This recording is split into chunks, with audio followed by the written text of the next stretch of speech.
बिस्मिल्लाहिर्रहमानिर्रहीम। सर्दियों के दिन थे। कातिब बगदाद की गलियों से गुज़र कर उस दरवेश खाने में चला जाता है जहाँ पे शम्स तबरेज़ रहमतुल्लाह अलैह पिछले 1 साल से मुकीम है। कातिब एक ख़त के साथ आया हुआ होता है और वो ख़त उस दरवेश खाने के मास्टर बाबा ज़मान को पकड़ा कर चले जाते हैं, ये कहते हुए कि यह ख़त कूनिया से आपके दोस्त ने भेजा है। बाबा ज़मान उस ख़त को लेकर अपने कमरे में चले जाते हैं और उस ख़त को खोल कर पढ़ना शुरू कर देते हैं। उस ख़त में बहुत सारी बातें लिखी हुई होती है। बुनियादी बात ये होती है कि मेरे दोस्त, मैं कूनिया में एक ऐसे शख्स के साथ ताल्लुक़ में आया जिसका मैं हम वक्त उस्ताद भी रहा, मुरब्बी भी रहा, फिर शागिर्द भी बना। वो कहते हैं कि एक ऐसा शख्स था कि बचपन में मैं उसका उस्ताद था क्योंकि वो छोटा था, मैं उसको सिखाता था। फिर वो जवान हुआ तो उसके वालिद साहब फोत हो गए, तो उसके वालिद साहब ने मुझे ये वसीयत की कि भाई इसके मुरब्बी बन जाओ, इसको गाइड करते रहना है तुमने पूरी ज़िंदगी तक, जब तक तुझे मौत ना आ जाए। अब वो 37 साल का हो गया है, तो बचपन से लेकर 37 साल की उम्र तक मेरे पास जो कुछ इल्म था इन 37 सालों में मैंने उसे सिखा दिया। अब उसके पास इतना इल्म आ गया है कि वो मुझे सिखा रहा है। मेरे पास और कुछ नहीं था उसे सिखाने के लिए, तो मैंने उससे सीखना शुरू कर दिया। तो इस तरह मैं एक ऐसे बंदे का हमा वक्त उस्ताद भी बना, मुरब्बी भी बना, शागिर्द भी बना। और इस बंदे का नाम है मौलाना जलालुद्दीन रूमी रहमतुल्लाह अलैह। ये दोस्त अपने ख़त में लिखते हैं कि मौलाना जलालुद्दीन रूमी रहमतुल्लाह अलैह के पास इज़्ज़त बहुत है, दौलत बहुत है, शोहरत भी बहुत है, शागिर्द बहुत है, इल्म भी बहुत है। लेकिन एक दिन मेरे पास आए, कहने लगे कि उस्ताद जी, ये तो सब कुछ मेरे पास है, आपको भी पता है, सबको पता है, लेकिन कभी कभार मुझे अपने अंदर खला महसूस होती है। मुझे लगता है कि I am not feeling content, मज़ा नहीं आ रहा जीने में, तो मैं क्या करूं? तो उस्ताद ने मौलाना जलालुद्दीन रूमी रहमतुल्लाह अलैह को बताया कि भाई अब तुम अपनी ज़िंदगी के एक ऐसे लेवल पे आ गए हो कि अब तुझे एक अल्लाह वाला चाहिए, वलीउल्लाह चाहिए, एक कंपेनियन चाहिए, साथी चाहिए, जो तुझसे ये सारी चीज़ें तुमने मुझे बताई, इज़्ज़त, दौलत, शोहरत, इल्म, शागिर्द, इन सब से तुम्हारा दिल जो है भर जाएगा एक किस्म से। और जो तुम्हारे अंदर ये खला है ना, तो वो कंपेनियन जब तुझे मिलेगा तो ये खला ख़त्म हो जाएगी। मौलाना जलालुद्दीन रूमी रहमतुल्लाह अलैह अपने उस्ताद से दुआ करते हुए निकले कि अल्लाह करे मुझे वो कंपेनियन मिल जाए। यही उस्ताद कहते हैं फिर अपने ख़त में इस दोस्त को कि कुछ दिन गुज़रे, मौलाना फिर मेरे पास आए और इस दफ़ा मुझे कहने लगे कि मैंने एक ख्वाब देखा है और मैं एक पुरहुजूम और बहुत खूबसूरत शहर में एक बंदे की तलाश में गली गली में घूमता फिरता हूँ, और उसी ख्वाब में मैं फिर ये भी देखता हूँ कि मैं अपने घर में कुएं के करीब हाथ में लालटेन पकड़े हुए कुएं को देखते हुए रो रहा हूँ, ये क्या माजरा है? उस्ताद ने कहा, मौलाना अभी तो मुझे नहीं पता कि तेरे ख्वाब का मकसद क्या है, कैसे मैं इसको इंटरप्रेट करूँ, मुझे नहीं समझ में आ रहा, कुछ वक्त दो, बता दूँगा।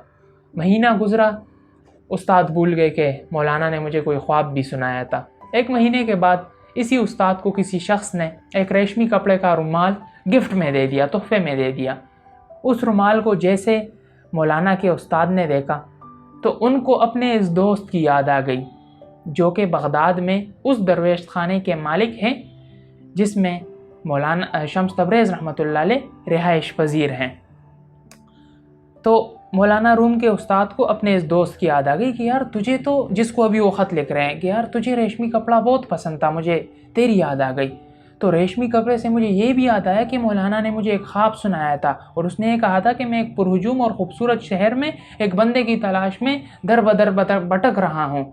तो मुझे याद आया कि भाई इस वक्त तो पुरहुजूम और ख़ूबसूरत शहर बगदाद के अलावा कोई नहीं। और फिर ये रेशमी कपड़ा मुझे ये बता रहा है कि भाई मौलाना जो है वो तुम्हारे दरवेश खाने में कोई ऐसा बंदा मुकीम है, कोई ऐसा दरवेश और सूफ़ी मौजूद है जिसके पीछे ये मौलाना दीवाना है, जिसके पीछे ये मौलाना अपने ख्वाब में दर बदर घूम रहा था बगदाद की गलियों में। तो भाई अब मुझे यकीन है कि वो दरवेश चूँकि तेरे दरवेश खाने के छत के नीचे है, तो ये तुझे मैं लेटर लिख रहा हूँ, जितनी जल्दी हो सके अपने दरवेश को मौलाना के पास भेज दो।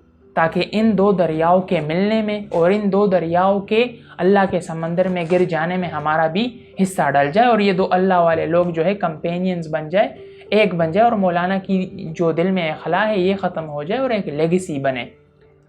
تو بابا زمان جو ہے یہ خط پڑھتے ہیں، ایک اور بات اس خط میں لکھی ہوئی ہوتی ہے کہ ایک بات یاد رکھیے گا کہ جو ہی آپ اس درویش کو بھیجو گے یہاں پہ تو اسے یہ بتا دینا کہ ہو سکتا ہے کہ تم واپس نہ آ سکو بغداد، کیونکہ اس مشن میں خطرہ بہت ہے، کیونکہ جس بندے کے پاس عزت، دولت، شہرت، شاگرد یہ آ جاتے ہیں، اور پھر ایک ایسا بندہ بھی آپ اسے بھیج دو جو ان سب سے وہ بیزار کرے اس کو کہ بھائی شہرت بھی چھوڑو، علم بھی چھوڑو، شاگرد بھی چھوڑو، اور آؤ میں تمہارے دل سے تمہاری خلا کو نکالتا ہوں اور ہم دونوں دریا مل کے اللہ کی سمندر میں ڈبکی لگاتے ہیں، آؤ۔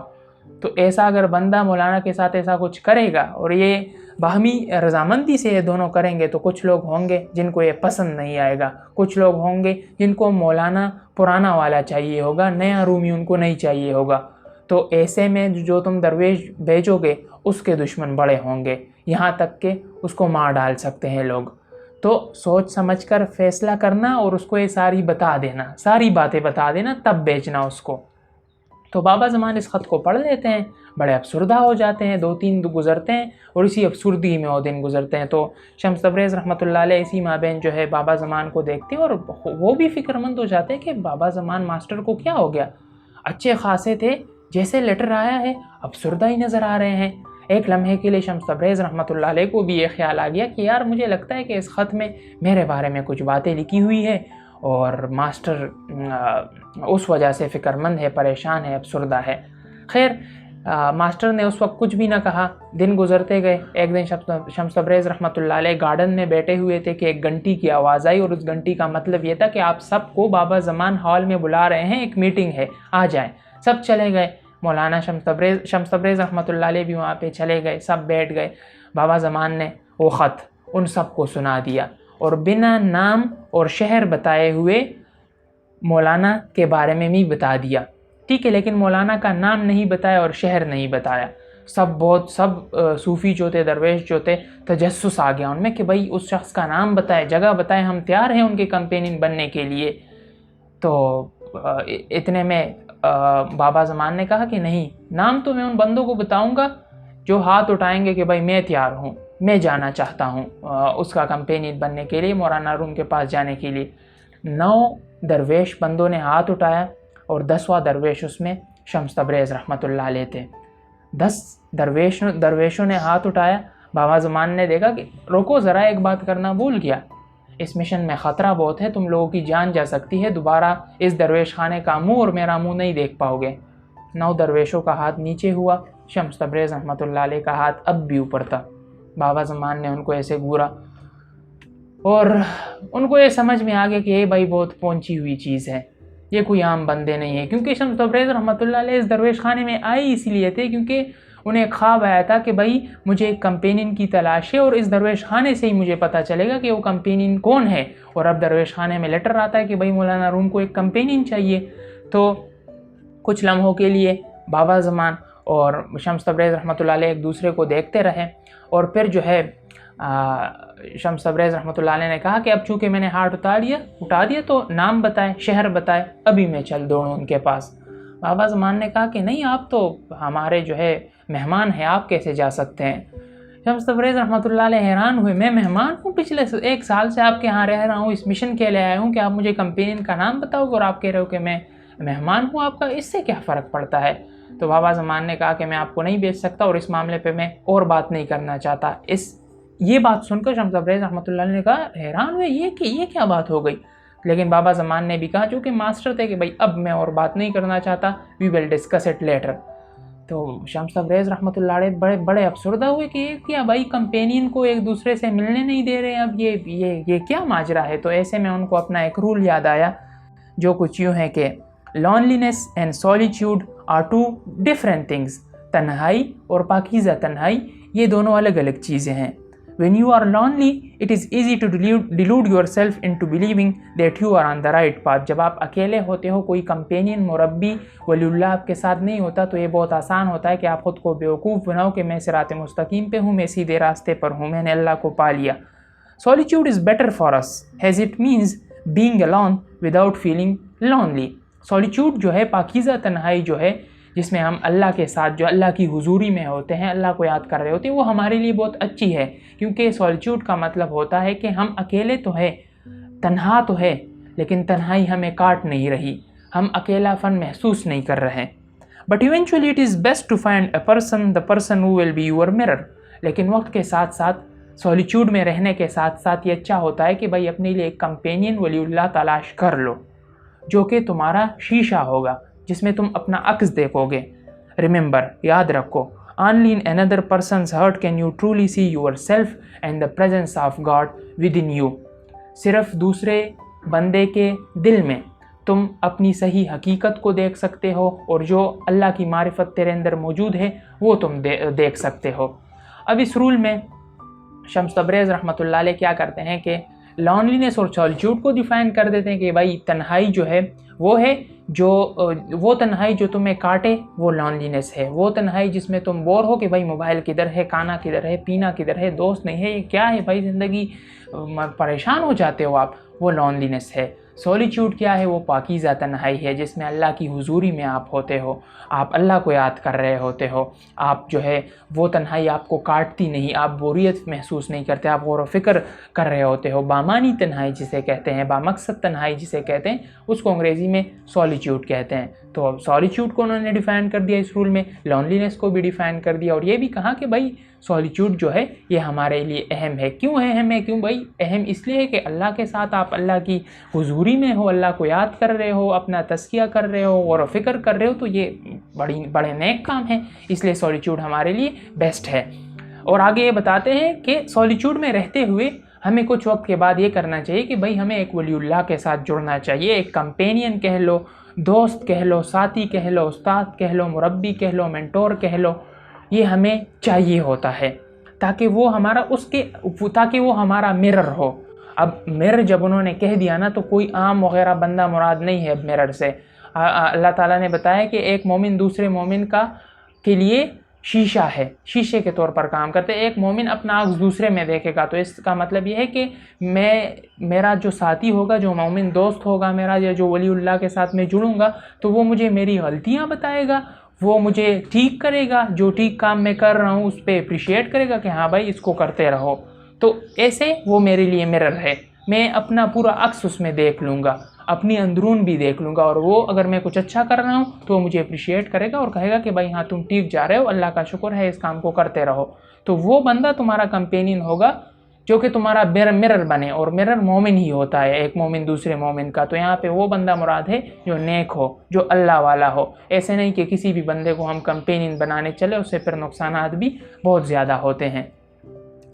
तो इवेंचुअली कहते हैं कि एक कंपेनियन जो है हमें चाहिए होता है. और आखिर में एक याद दहानी भी देते हैं हमें कि याद रखें कि एक कंपेनियन के दिल में हम अपनी जो सही पहचान है वो देख लेते हैं, और अपनी जो मारिफत है वो देख लें. मिसाल के तौर पर मैं बैठा हूँ भाई, मैंने 5 वक्त नमाज़ें एक दिन क्या पढ़ ली, मैंने अस्साबिकून में और अस्हाबुल यमीन में ख़ुद को गिनना शुरू कर दिया, और मैं कहता हूँ भाई अपने आप को कि मैं तो बहुत बड़ा बंदा बन गया हूँ, दिल ही दिल में मैं नमाज़ें पढ़ रहा हूँ. तो ये तो गलत है ना. अब मैं चूँकि अलान हूँ, कोई और मेरे पास नहीं है ना, और मुझे कोई और वलीउल्लाह नज़र नहीं आ रहा, मुझसे कोई बड़े दर्जे वाला मुझे नज़र नहीं आ रहा ना, मैं अकेला हूँ, तो मुझे लगेगा कि मैं ही सब कुछ हूँ. लेकिन कोई वलीउल्लाह मुझे नज़र आएगा तो मुझे लगेगा कि मेरे ये इबादत कुछ भी नहीं है, ये सही काम कर रहा है, तो मुझे और आगे जाना चाहिए, मुझे और एक्सेल करना है. तो ये तभी होता है जब कंपेनियन आपको मिलता है, जब कोई वलीउल्लाह आपके साथ जुड़ता है. आप किसी वलीउल्लाह के साथ, मुरब्बी के साथ जब जुड़ते हो, तो फिर क्या होता है कि वो क्या कर लेता है कि आपकी जो सही मारिफत है, जो अल्लाह की मारिफत है, वो रिवाइव कर लेता है आपको. उस पर जो धुन चाहिए हुई होती है उस पर कपड़ा पहन देता है कि भाई अल्लाह की सही पहचान ये है, इसमें हमने इस तरह एक्सेल करना है, और तुम्हारी असल पहचान ये है, तुम इस काम के लिए बने हो, तुमने ये करना है.